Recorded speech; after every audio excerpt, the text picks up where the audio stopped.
The synergistic learning theory. This theory posits that effective learning is a synergistic process driven by observational learning, motivational factors influenced by attribution, and the strategic guidance of a more knowledgeable others. It integrates these concepts to explain how learners acquire knowledge and skills through social interaction and modeling. The synergistic learning theory is based on Albert Bandura's social learning theory, Lev Vygotsky's social cultural cognitive development, and Bernard Weiner's attribution theory.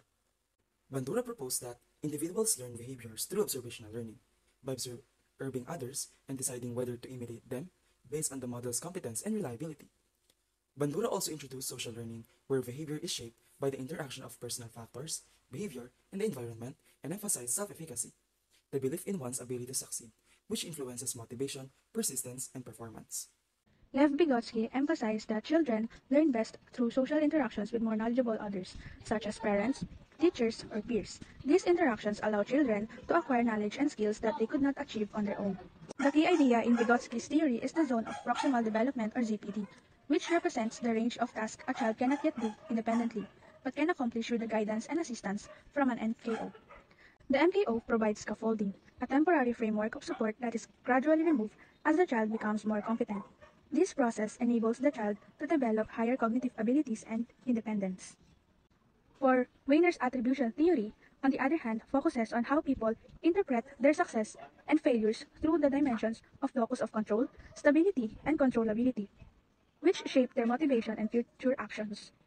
Together, this theory underscored the importance of understanding external influences and internal perceptions to foster personal growth, learning, and self-improvement. Let me introduce the synergistic learning theory, a compelling approach that demonstrates how social interaction, guided learning, and attributions greatly affects the development of the learners. We have 5 core principles under the synergistic theory, and that includes the following. Observational learning and modeling. Learning happens by watching and imitating someone who knows more about a particular task or skill. This person is called more knowledgeable other, or MKO. For this process to work, the learner must pay attention to what the MKO is doing, remember what they observe, be able to do it themselves, and want to try it.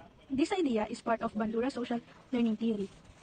In motivational influence, it is stated that a learner is more likely to learn if the MKO is trustworthy or skilled. If the learners believe that their MKO have good qualities, they become more motivated and more likely to focus on learning. Weiner's attribution theory helps individuals reflect on why they succeed or fail. When students succeed, they may attribute it to their effort or the help of friends, teachers, or parents who are more knowledgeable than them. This boosts their confidence and increases their motivation to keep trying. On the other hand, when they fail, they might think it's because they are not smart enough. As a result, they may feel discouraged and lose the motivation to try again. This theory shows how successes or failures can influence a learner's motivation and learning. In scaffolding and fading, the MKO is a knowledgeable person, such as a teacher or mentor, who helps learners by providing guidance and support. At first, MKO offers a lot of guidance, but as the learner gains confidence and is capable of doing tasks independently, the support gradually decreases. This process is called fading, means learner become more independent and capable of doing things on their own. Learning is not something that we do alone. That is why social interaction and knowledge sharing are important. By sharing knowledge together and interacting with others, we learn more effectively. The role of the MKO. The MKO acts as a catalyst in the synergistic process. Their effectiveness depends on competence, credibility, attributions, and effectivity. Competence. The MKO possesses the necessary skills and knowledge to effectively model the desired behavior and provide accurate guidance for the learner. High MKO credibility. The MKO is perceived by the learner as trustworthy, reliable, and capable. Positive attributions. The MKO establishes a positive rapport with the learner, fostering a sense of trust, connection, and building confidence for the learner. Effective scaffolding. The MKO provides appropriate scaffolding, adjusting support level based on the learner's progress. Overall, when learners trust their MKO, believe in their own abilities, and receive proper guidance, they tend to do better in learning. The conceptual framework of the synergistic learning theory. Observation and attention. Learning begins when the child observes a more knowledgeable other, or MKO, demonstrating a task. The MKO captures the child's attention through engaging and relatable interactions, laying the foundation for learning.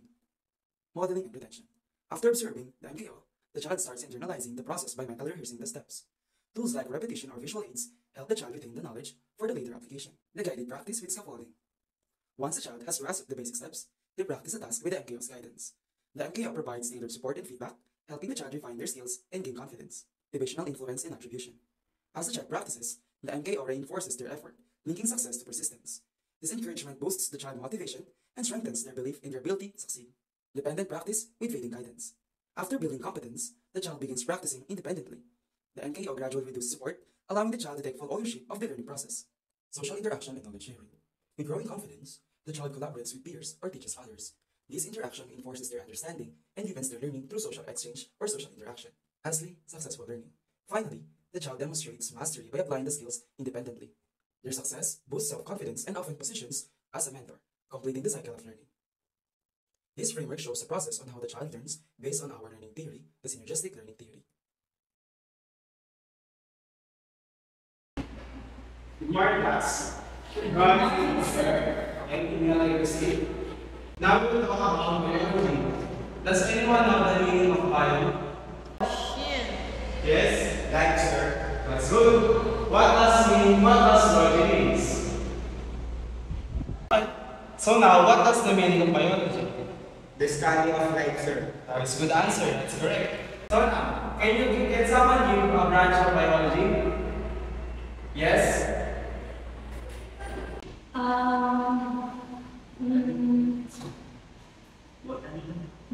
Botany? Is that all you know? Yes, sir. Okay, maybe I'll take your seat. Ano yan? Sabi ko makapag-study ba? Next time, magbasa pa ako sa klase ko. Yes, sir. Valid na naman si sir. Oo nga, hindi sa mga sabihin. Okay lang yan. Baka valid naman siya. Pero ano mo yung sige lang. Okay lang yun. Magkakasa naman tayo. Buti ka pa nga yung mga Hindi, nag-ready lang kasi ako. Kaya mo yun. Ano kayang libro dito yung sinabi ni Lawrence? Para di ako mahirapan sa subject ni Ma. Ito nga, ito yun. Ito yung sinabi ni Lawrence. Hindi naman pala mahirap eh. Salamat kay Lawrence. Tinulungan niya ako. Madali lang pala to eh. Good morning, class. Good morning, ma'am. So, can you now sit down? So, for our today's lesson, we will going to have the facts and opinions. So, based on what have you learned from your previous grade, what is a fact? Yes, Mr. Don. It is based on the truth or what's really happened. Thank you so much. Let's have, aside from truth, we have opinion. So, what is an opinion? Yes?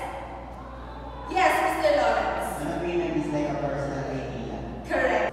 So based on what have you said, your opinion is based on your personal idea. Let's hear from Miss Leslie. Leslie, what do you think is an opinion? I have no idea, ma'am. Okay, let's have other examples for you to better understand what this opinion is.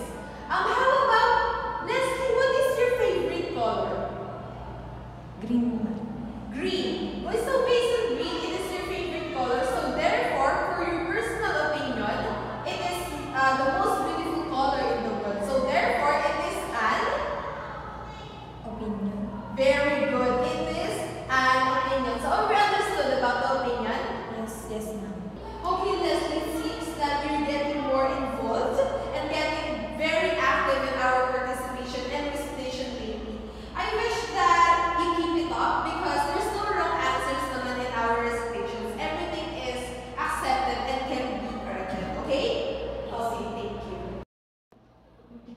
Buti na lang nandyan si Lawrence. Kaya ko naman pala eh.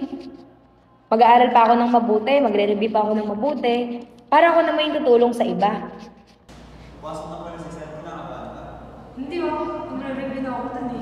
Hindi naman, makakasagot ka din yung mamaya. Siyempre naman. Good morning, class. Good morning, sir. Alright, we now sit. Alright, let's recap from our last week topic. Can you give me the meaning of biology? Study of Alright, that's a good answer. You've been improving day by day, Miss Leslie, huh? Alright, so for our next topic, what is the meaning of zoology? Oh, nice. Leslie?